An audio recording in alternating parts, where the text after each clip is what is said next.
कहानी सागर में आप सभी का स्वागत है।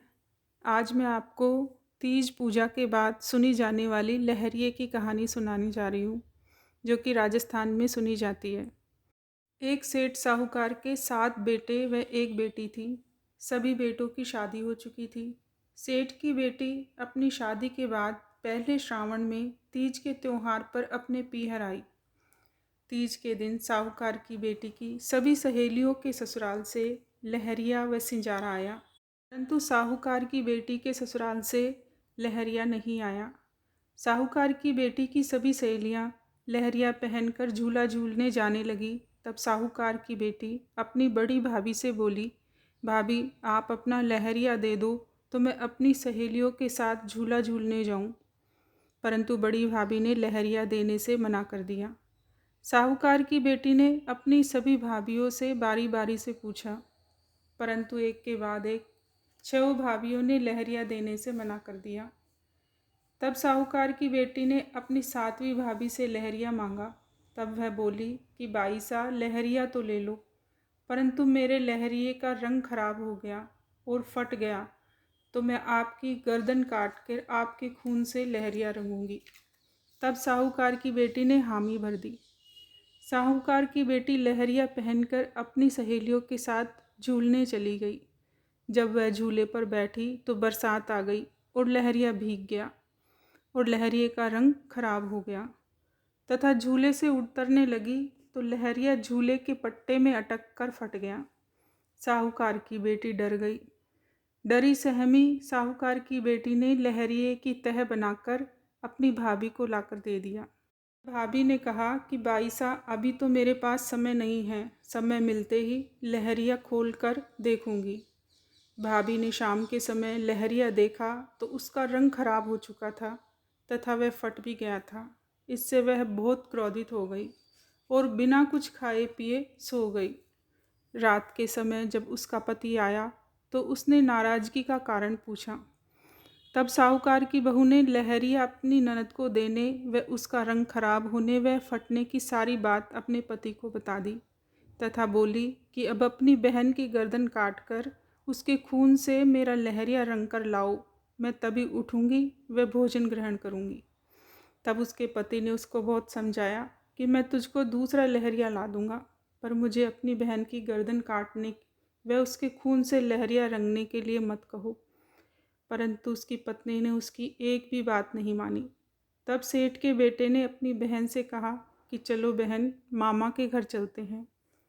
तब बहन बोली कि भैया मैं जानती हूँ आप मुझे कहाँ लेकर जाओगे, परंतु चलो मैं आपके साथ चलने के लिए तैयार हूँ। अब भाई बहन चल दिए। मामा के घर की ओर रास्ते में एक कुआं था। तब भाई ने कहा कि बहन मुझे प्यास लगी है, तुम कुएं से पानी खींचो। बहन कुएं में बाल्टी डालकर पानी खींचने के लिए झुकी। तब भाई ने तलवार निकाली और बहन की गर्दन धड़ से अलग कर दी तथा उसके खून से लहरिया रंग लिया। बहन का सिर एक गड्ढा खोदकर उसमें दबा दिया और अपने घर आ गया तथा खून से रंगा लहरिये को अपनी पत्नी को दे दिया। समय निकलता गया। साहूकार की बेटी के ससुराल से बुलावा आ गया कि हमारी बहू को भेजो।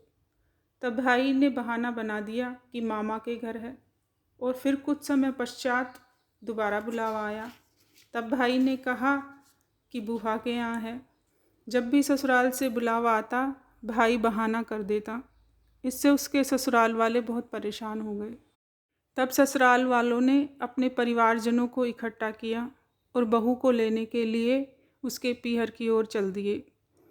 रास्ते में उसी कुएं के पास रुके और बोले कि यहीं हम बैठकर पानी पिएंगे और विश्राम करेंगे। उसके बाद यह कुएं पर नहाकर बहू को लेने के लिए जाएंगे। साहूकार की बेटी के भाई ने जहाँ उसका सर दबाया था वहाँ एक दातुन का पेड़ उग गया था। दातुन के उस हरे भरे पेड़ को देखकर सबने कहा कि नाई से कि नाई जाकर उसमें से दातुन तोड़ के लाओ, हम दातुन करेंगे।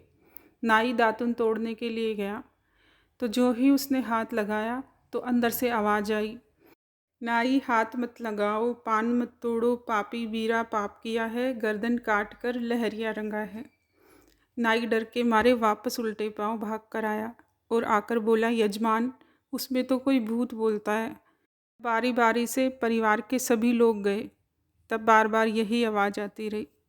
तब अंत में साहूकार की बेटी का पति गया और बोला कि मैं देखता हूँ कि क्या है। फिर वो जो तोड़ने लगा तो यही आवाज़ आई, हाथ मत लगाओ, पान मत तोड़ो, पापी बीरा पाप किया है, गर्दन काट कर लहरिया रंगा है। तो उसने झट से उस दातुन के पेड़ को उखाड़ डाला। पेड़ के उखाड़ते ही अंदर से उसकी पत्नी निकलती है। उसको देखकर कहता है कि तुम यहाँ। तब वह लहरिये वाली सारी बात अपने पति को बता देती है कि आपने मेरे सिंजारे में लहरिया नहीं भेजा और मैं अपनी भाभी से मांग कर ले गई थी। बरसात में भीगने के कारण लहरिये का रंग खराब हो गया था। तब भाई ने गर्दन काट कर मेरे खून से लहरिया रंगा था। तब वह अपनी पत्नी को लेकर अपने ससुराल लौट आया और उस दिन से सब जगह घोषणा करवा दी कि जिसकी बेटी की शादी हो ससुराल से लहरिया आए, और एक भी नहीं 2 आए। तभी से राजस्थान में ये रिवाज चल गया, जिस लड़की की शादी हो उसके ससुराल से 2 लहरिए आए। बोलिए तीज माता की जय। अगर आपको यह कहानी अच्छी लगी तो हमारे वीडियो को लाइक करें, कमेंट करें और हमारे चैनल को सब्सक्राइब करें ताकि आने वाली कहानियाँ आप तक पहुँच सके सबसे पहले। धन्यवाद।